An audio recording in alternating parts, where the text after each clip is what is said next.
So this, we've gotten all three questions here. So I wanted us, in looking at this, to kind of refresh our memories about what's going on in this section, and also to help us understand what a literary analysis is. So you were seeing those interviewers critique the book, and that's what we are going to get a chance to do today with this section that we've read so far.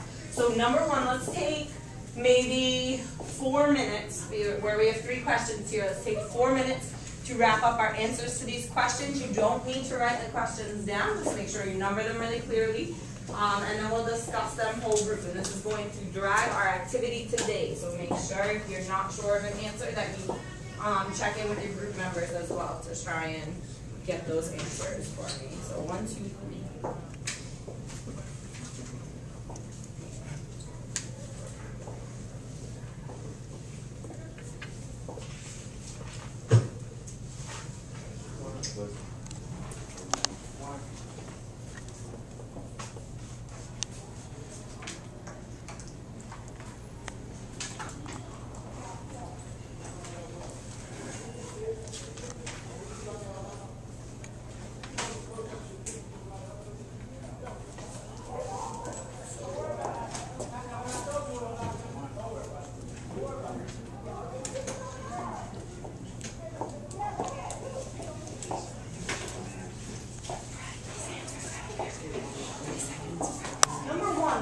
So as Kevin put, the guy with kind of the bald top and the funny hair. What was his critique of the novel? How did he assess it? Why was it important? What did we need to know about it? Anari? He wanted people to buy the novel. Why did he think that it was worth buying? Because no black author wrote about the civil rights at that time. Good. So this was kind of a new topic. That no black author. Was it just about civil rights, or what was he doing that was different?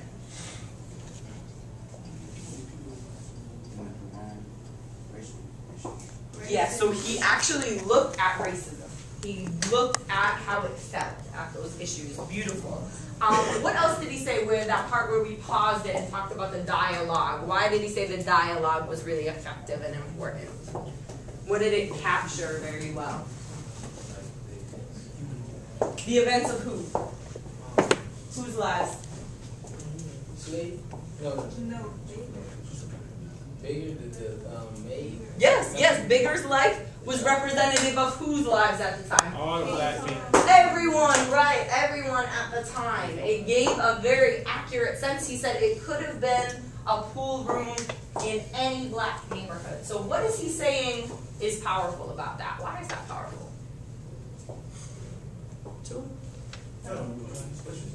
Why is it powerful that Bigger's experience could be related to anyone at the time?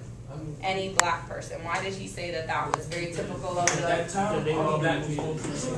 Okay, so it was a very important issue. People were going through the same thing. What does that allow the reader to do? If I'm reading this book and I put it down and I say, yes, I understand what he's going through, why is that important? You can make a connection. Make a connection. Relate to the it. story. Make you feel, make a connection. Now, this is you personally. What about me? If I was a white person reading this book at this time, why would it be important for me to read this and say this is an accurate... So you won't do it and then... Hands. No, I think Kevin. Because you would be in his shoes and you would see the difference. Yes, why would that be important, The other Kevin? side of what he's trying to say.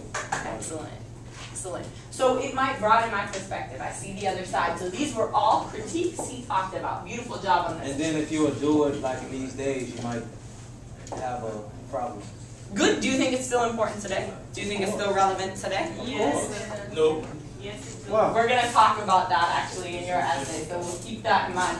What about those 2 words? Last week our benchmark was about using context clues to figure out words in sentences. So they said for paradigm, the paradigm of rural Southern African Americans moving to the northern cities, but then still not being able to find jobs and living in these really terrible conditions. What do we take a guess? What do we think paradigm might mean? Unfortunate. Unfortunate. What else? What does para mean? Hair. Yep. So think about what those 2 sides of the story might be. Paradigm. That was a tough one, and we'll look up to get the exact definition, but take a guess. What do you think that might mean? The paradigm of them moving from the rural South to try and earn better wages. Yeah, kind of that contrast, that comparison. Good. Cassandra, we're at the computer. Can you look it up for us so we get an exact definition, please? No, put your phone away. And number 2, tell me what unflinching means. He said that unflinching portrayal of the African American experience at the time. What does it mean? If you flinch, if I walk over to Greg and go, what did he just do? He blinked, he flinched. So what if it's unflinching? He doesn't do what? He wasn't scared. You're not scared, you stand still. So what does it mean if I'm writing and I write an unflinching You're portrait? not scared. You're not scared Of what? tell the truth. Alright, he voices. He's not scared. He won't shoot.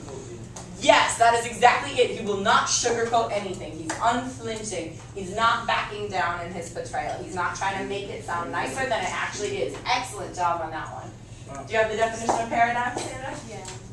A typical example or pattern of something they want. A worldview underlying the theory and methodology of a particular scientific subject. Good, so we get that sense. If you think about the word typical might be a good synonym. It's that very common occurrence that happened. So this was something very typical of the time, the paradigm. They moved from the rural South up into the working North. So that one was tougher, but good job trying to figure that out. How about number 3? Why did people buy the book? And then Ari kind of touched on this in the first one, Frank. It was different, no one else was talking And about what it. was actually going on. Yes, and it gave a really real portrayal. Beautiful. You guys are so smart today. This is going to help us with our essays later, so I want you to keep that in mind. What we are going to do, you guys, vocabulary review, I want you to keep in mind the vocab is going to be on the quiz when I see you next time. So if you do not know any of these words, make sure that you get them, okay? So we have implored. Somebody shout out really quickly. What does implored mean? If I implored Marvin to turn, to do his journal and turn it in on time. To demand, yes. Beautiful. What else? Bequeath. To give. To give. Thank you, Kisma. Sovereignty. Power. Thank you. Temporal. Yes, in that moment, that the current period of time, earthly, not heavenly. Rebuked. Take away. Close. So kind of, to prevent, if I rebuke, Punish. Andre, thank you, punished him. I rebuked him for not turning in his homework on time. Galvanize, what is galvanize? You guys should know this one. It's like Stimulate. Thank you, stimulate, to force you into action. I galvanize you all into taking the ACTs by giving you extra credit for taking them. Gingerly, what is gingerly? Very